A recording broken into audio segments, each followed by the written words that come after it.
తాజా అంశాన్ని చూస్తున్నాం. ప్రభుత్వ ఆసుపత్రుల సూపరింటెండెంట్లు, అడ్మినిస్ట్రేటర్లకు వైద్య శాఖ హెచ్చరికలు జారీ చేసింది. ఆసుపత్రుల్లో ఉన్నత ప్రమాణాలతో కూడిన పరిశుభ్ర వాతావరణం ఉండాలని స్పష్టం చేసింది. సత్ఫలితాలు రాకుంటే బాధ్యులపై కఠిన చర్యలు ఉంటాయని హెచ్చరించింది. మరింత సమాచారం మా ప్రతినిధి జయప్రకాష్ అడిగి తెలుసుకుందాం. జయప్రకాష్, ప్రభుత్వ ఆసుపత్రుల సూపరింటెండెంట్లు, అడ్మినిస్ట్రేటర్లకు వైద్య శాఖ హెచ్చరికలకు సంబంధించి వివరాలేంటి? పవిత్ర, ఈరోజు వైద్య ఆరోగ్య శాఖ స్పెషల్ సిఎస్ కృష్ణబాబు 256 హాస్పిటల్స్ అడ్మినిస్ట్రేషన్లు సూపరింటెండెంట్లతోటి సమావేశం నిర్వహించారు. ఆ సమావేశంలో సుదీర్ఘంగా హాస్పిటల్స్ లో ఉన్నటువంటి పరిస్థితుల పైన సుదీర్ఘమైన చర్చ జరిగింది. అందులో ప్రధానంగా చూసుకుంటే 5 అంశాల పైన వాళ్ళు క్షుణ్ణంగా వివరాలు అడిగి తెలుసుకోవటం, వాళ్ళకి అక్కడ ఉన్నటువంటి సిబ్బందికి సూచనలు ఇవ్వడం జరిగింది.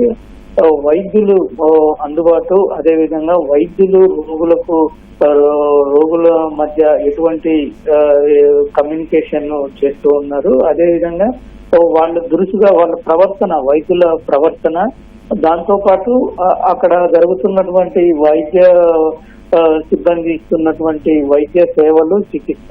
ఇంకొక వైపు చూసుకున్నట్లయితే ఆసుపత్రి చుట్టుపక్కల ఉన్నటువంటి పరిసరాలకు సంబంధించి వాతావరణం ఎలా ఉంచుతున్నారు అనే అంశాల మీద అటు కృష్ణబాబు వారిని అడిగి వివరాలు తెలుసుకోవడంతో పాటుగా మరొక వైపు చూసుకున్నట్లయితే వాళ్ళకి కొన్ని సూచనలు కూడా చేశారు. ఎవరైతే నిబంధనలు పాటించకుండా అందుబాటులో లేకుండా ఉంటారో వారిపైన కఠిన చర్యలు తీసుకుంటామని ఒక హెచ్చరిక జారీ చేశారు. ఇటీవల దీనికి సంబంధించి ప్రభుత్వం సీఎం ఆధ్వర్యంలో ఇటీవల ఒక సమావేశం జరిగింది. అందులో కొన్ని సూచనలు కూడా ఇచ్చారు.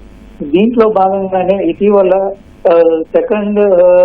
సెకండరీ హెల్త్ డైరెక్టర్ ఆధ్వర్యంలో ఒక కమాండ్ కంట్రోల్ ఏర్పాటు చేశారు. కమాండ్ కంట్రోల్ ఏర్పాటు చేసి దూర ప్రాంతాల్లో అంటే అరకు అటువంటి ఏజెన్సీ ప్రాంతాల్లో కూడా ఉన్నటువంటి పిహెచ్సిలు వాటిల్లో ప్రత్యేకంగా సీసీ కెమెరాలు సైతం ఏర్పాటు చేసి వాటిని ఈ కంట్రోల్ రూమ్ ద్వారా పర్యవేక్షించి ఎప్పటికప్పుడు వైద్యులు అందుబాటులో ఉంటున్నారా లేదా అని వాళ్ళకి వీడియో కాల్ కూడా 2 రోజులకు ఒకసారి వీడియో కాల్ చేయటము, అదే విధంగా వాళ్ళ రెస్పాన్స్ ఎలా ఉంటుంది అనేది కూడా తెలుసుకుంటూ ఉన్నారు. దీని తర్వాత IVRS కాల్స్ తోటి రోగులకు వాళ్ళతో మాట్లాడి మీకు అక్కడ ఉన్నటువంటి సేవలు ఎలా ఉన్నాయి, మీకు సరిగా వైద్యులు స్పందిస్తున్నారా లేదా, వాళ్ళ ప్రవర్తన ఎలా ఉంది అనే విషయాలను రోగుల ద్వారా అడిగి తెలుసుకుంటూ ఉన్నారు. 2 విడతలుగా వీళ్ళు అడిగి తెలుసుకున్నారు. మొదటిసారి అయితే వైద్యులకి సంబంధించి సరైన రెస్పాన్స్ లేదని, అందుబాటులో ఉండట్లేదని, మందులు కూడా కొంత కొరత ఉన్నాయని,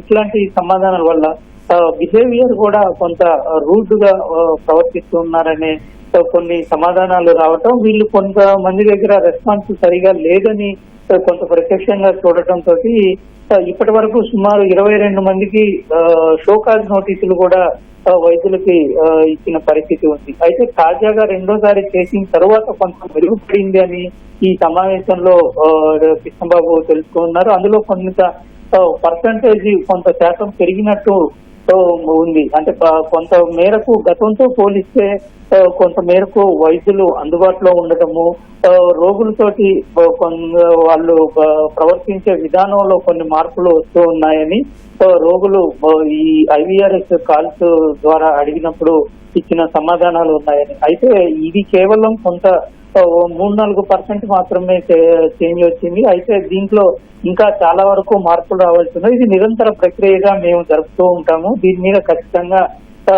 ఎవరైనా సరే దీన్ని పాటించకపోతే చర్యలు తీసుకుంటాము అనేటువంటిది కృష్ణబాబు సూచనలు ఇచ్చారు. ధన్యవాదాలు జయప్రకాష్.